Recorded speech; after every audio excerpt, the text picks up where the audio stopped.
is he? Where is he? Oh, my old mate. Hey! Come on, mate, jump in. How are we? Here, hang on, don't move muscle. Oh, okay. Look at this. This is service, boys. Sit in, mate, sit in. Jump in. Oh, even a coffee as well. Almond latte, half a week. Sugar. There you go, mate. Sugar? No. Nah, equal, one equal. All righto, let's go to 13. Robbo comes in. Well, Robbo comes in. You know what? I remember having a real long chat. Robbo's still in France, and I was actually driving home to have dinner with my parents, and Robbo calls from France, and it was 7:30 at night, and I said, just Trent Robinson's got to answer it, and I was on the phone for him, dead set for an hour and a half, and he just started asking questions because we didn't make the semis in 11 and 12, so Robbo's been announced head coach, and everyone's like, Trent Robinson, where's he from? Rah. And he's just going, so what's wrong with the culture? Robbo, smarty. He's like, what type of training you've been in? Do you think that's the right pre-season training you did last year? And all these questions. And then towards the end of the chat, he goes, do you have aspirations to be captain? What's your deal? And I was like, yeah, I do. I think I've got a lot of experience now. I've learned a lot. In my younger years, I don't think I was ever even thought about being captain. I was just whatever. My attitude. I played with you for a long time, even in reserve grade, or under 20s. And I think, I've developed a lot more leadership qualities through my injuries, to be honest. And he just didn't say anything. He goes, okay, yep, no worries. He just brushed over it, and he kept chatting, and we hung up the phone and started pre-season. He challenged us again, the full-time professionals. And I think we all made a massive effort to focus on nutrition and well-being and away from the sport, being that full-time professional. And he said, you guys aren't a second-half team. If you remember that, we trained all pre-season to be a second-half team. Yep. This is what we want to do. The last 20 minutes, the last 10 minutes, we want to get better than every other side in the comp. So let's go into that second-half team, right? How do you get better at being a second-half team?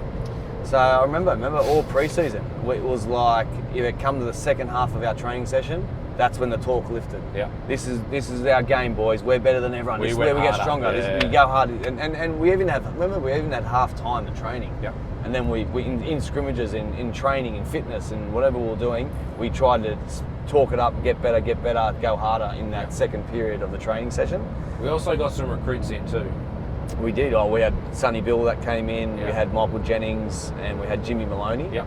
But again, you know better than anyone, Orbs, that doesn't create a good culture or winning culture or winning team. I was nervous because we brought in these guys from the Bulldogs that were like, yep. And they did well for us for a year, but it takes more than that for a team to come together, doesn't it, to win a cup? Totally. And I remember even Robbo, he said to me, he goes, look, I'm not going to choose any leadership team, any captain until after Christmas. Yep. I'm just going to let it grow organically. And even in our strong camp before Christmas, where we set our standards and set our trademarks and implemented what the Roosters was all about, it was all a inclusive thing that Robbo brought on from the players, needed to have input into this, and I think it created a feeling straight away. Everyone was in, and we set our standards and we held each other accountable. Tiny little things like put your weights away or take your strapping tape back in the bin. Don't leave it on the grass. No mobile phones on the massage table. All those little things led into a winning culture. If it was policed by the group, obviously. Us. Yeah, not coaches. Not coaches, but us. And we were pretty diligent on that because we wanted to change, because 2 years prior to that, we didn't make the semis. Yeah. And after Christmas, I remember Robbo sat me down in his office, come and see me, and he goes, mate, you've had a great pre-season. You've sort of led from the front. You're going to be the captain. You're going to be my captain. And I was like, I was taken back. It was a pretty good feeling. Yeah, exactly. And how good was that year? I think, did we vote? Did we vote? We did have a vote. We had a vote for the leadership group. Yes. And who was in that? Who was in? It was you, myself, Jared, Boyd, Piercy. Friendy came in, I think. Yes. Yep, Friendy was in. And think we brought a few in later. Like Jimmy and these sort of guys came Jimmy in. came in a bit later because then we had. So I don't think Sonny wanted to be in it early. No, he didn't want to be in it early either. He was in it, then he goes, "No, I'm going to take a step back because I just want to focus on my game." Yep. So we were working it all out and learning as well. So we had a great. By the end of the year, we had a great group, strong sort of leadership, and everyone held each other accountable. Yep. And then it made the young guys feel comfortable to actually chip me or you or wherever it may be. So we had that really good culture going because we were diligent on our little standards that we set at the start of the year, and they were set by us. But massaged by Robbo because he was the master at setting the road, and he wanted us to drive it. Yep. And I remember he said we want to be that second half team. We trained all pre-season, and we come to the GF, which was an unbelievable game. Remember, we're down by 20 minutes. We're down by 10 with 20 minutes to go. Yeah.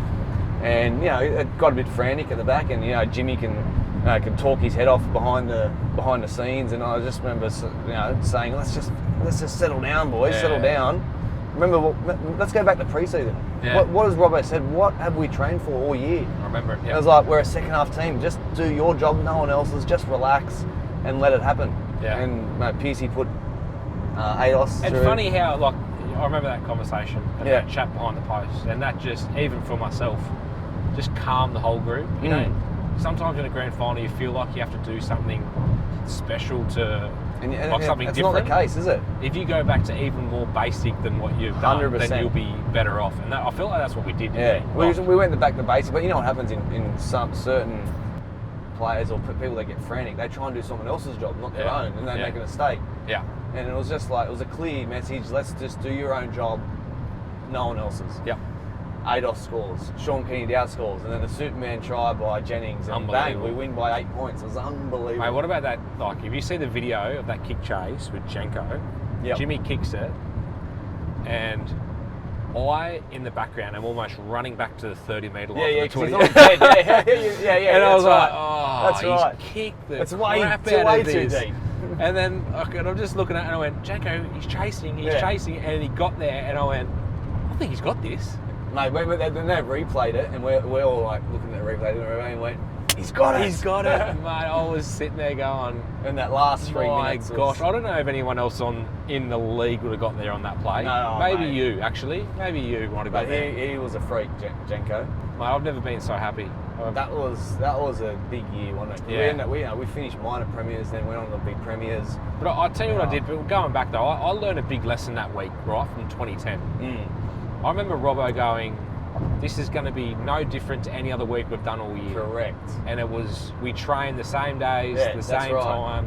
We didn't do anything different. No fan days. Yeah. We did what we had to do for the NRL, and it was in and out, no hanging around. I remember by the day of the game, I was, that's grand final week's done. Like that was, how good's this? It feels just like a normal week. Yeah.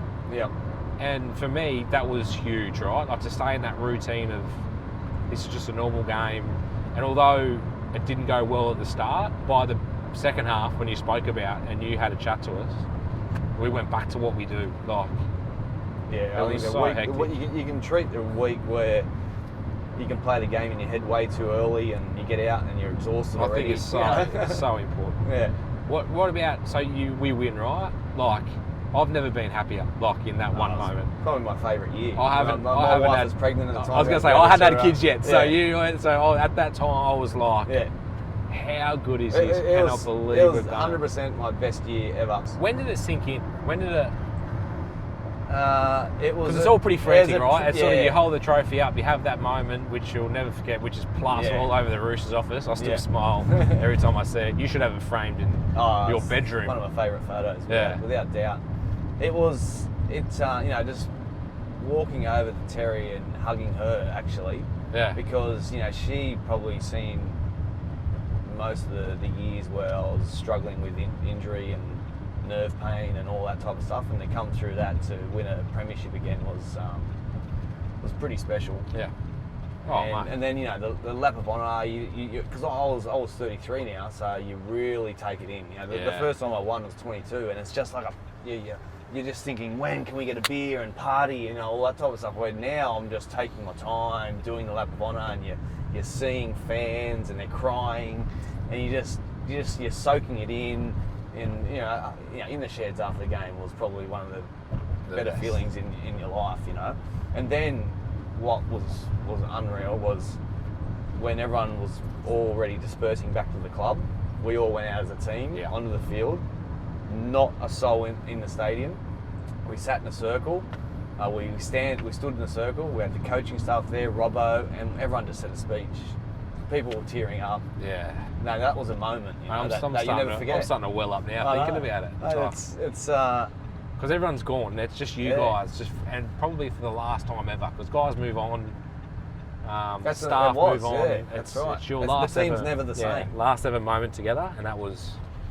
Yeah. We're coming up to 10 years, all so. I know. We better organise, get the guys organised. Yeah, definitely. Definitely a reunion for sure. But that was a special team. That was